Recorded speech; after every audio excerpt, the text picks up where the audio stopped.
This is Chester Moore driving through the Angelina National Forest in East Texas on the search for some invasive exotics. As a wildlife journalist over the years, I've covered many stories about non-indigenous creatures impacting wildlife and wildlands throughout North America. And East Texas here is sort of the epicenter of what's going on. Forest is filled, absolutely filled with feral hogs, giant salvinia clogging up many waterways, zebra mussels appearing, lots of other interesting things on the horizon. We're just kind of out looking for some of the things to document for forthcoming stories. Dealing with feral hogs has been a very important part of my career, from investigating them and writing about them to hunting them and trapping them. They are one of the major threats to wildlife and wildlands, but they're also a threat to people.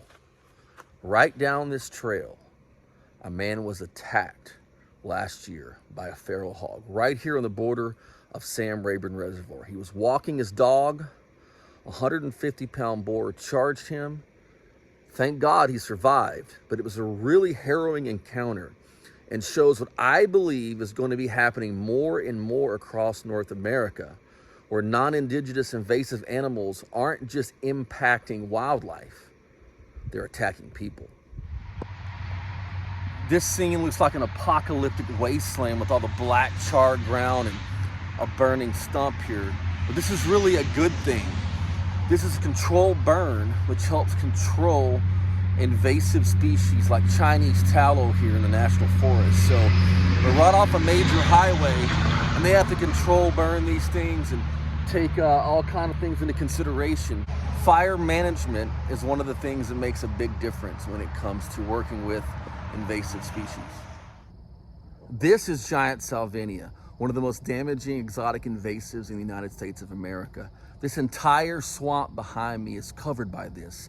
This little plant right here, these little pieces bunch up and literally choke the life out of swamplands.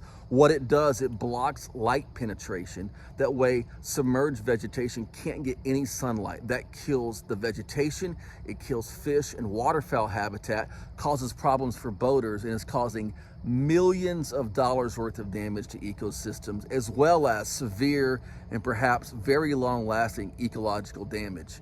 I grew up fishing in this swamp, and now much of this swamp can't be fished because of this exotic invasive.